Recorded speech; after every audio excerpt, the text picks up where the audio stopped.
aujourd'hui je vous propose de recycler totalement votre vieil agenda pour qu'il soit plus fun. Donc je me suis inspirée des planeurs des marques Kate Spade ou Kikki.K ou encore Filofax qui sont assez chers. Et donc dans cette vidéo je vous montre comment les créer avec un petit budget. Donc n'hésitez pas à recycler tout ce que vous avez sous la main. Pour commencer, on va retirer les tissus qui se trouvent à l'extérieur et à l'intérieur de mon ancien agenda. Pour cela, je vais prendre un découpe-vide qui va me permettre de retirer rapidement les tissus. Une fois que j'ai décousu tout le tour de mon agenda, je vais séparer les deux parties. Pour plus de compréhension pour la suite, la partie numéro 1 se trouve à l'extérieur de mon agenda et la partie numéro 2 à l'intérieur. Sur la partie 1, on va retirer du simili-cuir le carton et la mousse. Vous pouvez garder le simili-cuir pour faire d'autres tutos, par exemple pour créer un range écouteur.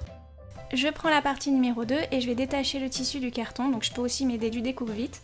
Et voici le résultat une fois que j'ai retiré tout le tissu sur la partie numéro 2, donc il se peut que le carton se déchire mais c'est pas grave, vous verrez plus tard pourquoi. Maintenant on va recouvrir la partie extérieure et intérieure, donc je vais commencer par la partie numéro 1, je vais prendre du simili-cuir mais vous pouvez bien sûr prendre du tissu. En m'aidant du carton ou de la mousse, je vais tracer des repères pour découper le tissu aux bonnes dimensions, donc de chaque côté mettez bien 1 cm de plus. Au niveau des angles, je vais créer des petites encoches pour que, une fois pliées, les finitions soient impeccables. Je rajoute le carton par-dessus et je vais rabattre les bords pour les coller. J'utilise ici le pistolet colle. Et voici le résultat, la première partie est terminée. On va passer maintenant à la seconde partie, donc ici j'utilise du tissu adhésif qui est vraiment plus pratique, mais vous pouvez utiliser du tissu standard. Donc ici vous allez prendre les dimensions de la seconde partie, surtout pour laisser un espace pour insérer les anneaux plus tard. Une fois que c'est fait, découpez. J'enlève le papier protecteur à moitié et je vais coller un côté. Puis coller le second côté, donc vous voyez que s'il s'est détaché comme moi, c'est pas un souci. Maintenant il va falloir rabattre les bords, donc vous allez arrondir les angles et faire des encoches à ce niveau-là.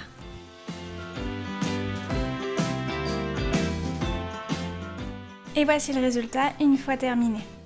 Vous allez placer la partie numéro 2 sur la partie numéro 1 et coller. Sur les zones cartonnées, je vous conseille d'utiliser un pistolet colle parce que c'est rapide. Par contre, ne faites pas comme moi, sur les zones en tissu, utilisez la colle E6000 qui sera parfaite pour ce projet. Donc j'ai déjà collé ma partie gauche, maintenant je vais mettre un élastique sur la partie droite. Donc je vais tout simplement prendre les mesures de mon élastique en le passant par-dessus mon agenda. J'ouvre la partie droite et je vais coller l'élastique à l'intérieur sur la zone cartonnée.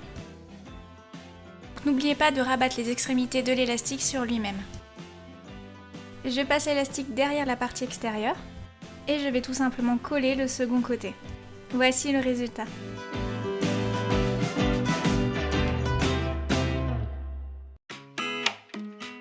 Pour personnaliser l'intérieur de l'agenda, j'ai décidé de créer chaque mois des petits motifs à intercaler.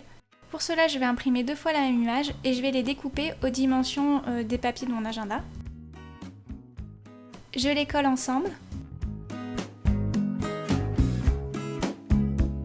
Et je vais la plastifier, donc vous avez 2 choix. Soit vous utilisez du couvre-livre adhésif, sinon une plastifieuse. Une fois qu'elle est plastifiée, je vais découper tout autour, puis je vais mettre des points de repère pour faire les trous. Pour faire les trous, j'utilise une perforatrice et je termine en faisant des encoches.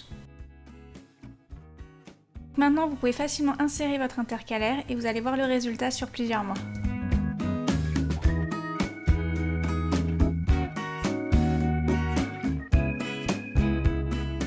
Je vais créer de grandes intercalaires pour séparer chaque partie de mon agenda.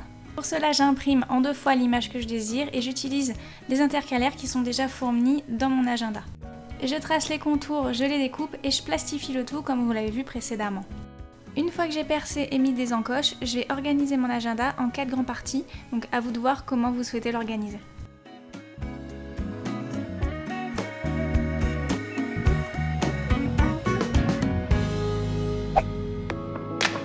Maintenant, je vais vous montrer comment organiser ces post-it. Donc pour ceux qui n'ont pas d'imprimante, je vais vous montrer comment créer des séparateurs avec seulement du papier de scrapbooking. Vous allez découper une feuille de papier aux dimensions des feuilles de votre agenda. Au recto, vous allez coller des feuilles de scrapbooking de votre choix. Découpez le surplus et faites exactement la même chose de l'autre côté. Bien sûr, ici j'utilise plusieurs feuilles de scrapbooking, mais vous pouvez en utiliser seulement qu'une, et du coup vous n'utiliserez pas la feuille en papier pour mettre au milieu. Je plastifie le séparateur, je fais des trous et je mets des encoches, et maintenant on va le customiser avec des post-it. Vous allez sélectionner les post-it de votre choix, puis collez-les sur votre séparateur avec du scotch double face. Et voilà, j'ai mis des post-it au recto et verso. Vous allez pouvoir mettre en avant des dates importantes comme un contrôle ou un anniversaire, etc. etc. On va maintenant créer un marque-page qui a une double fonction, ça sera aussi un distributeur de masking tape. Je prends du papier scrapbooking et je vais réaliser 2 rectangles en fonction de la taille de mon agenda. Donc à vous de voir la dimension, mais ils devront être ni trop gros ni trop fins. Je les colle ensemble et en m'aidant de la position des anneaux de mon agenda, je vais créer entre une sorte d'espace. J'arrondis les angles et je le plastifie. Je réalise les trous et les encoches. Et donc je vais terminer en entourant le milieu du marque-page avec le masking tape.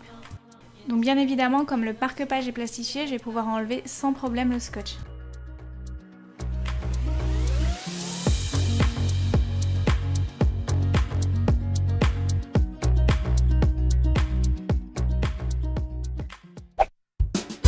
Je vais vous montrer comment customiser rapidement votre trombone. Prenez un cabochon, une breloque, tout ce que vous avez sous la main et vous allez tout simplement le coller à votre trombone. Donc j'utilise une colle azulite qui est super, vous pouvez aussi utiliser une colle à prise rapide. Donc derrière, pour un petit peu camoufler, je colle du papier et une fois sec, voici le résultat. Donc vous pouvez faire comme moi, en attendant de les utiliser, je les mets à mon marque-page. Et pour terminer la personnalisation de votre agenda, vous pouvez customiser certaines pages avec du masking tape. Donc je vous donne un exemple, je colle du masking tape sur la tranche d'une page, je reperfore par-dessus avec la perforatrice et après j'en ajoute un petit peu partout, je mets des post-it et voilà, tout simplement j'ai customisé ma page de manière plus fun.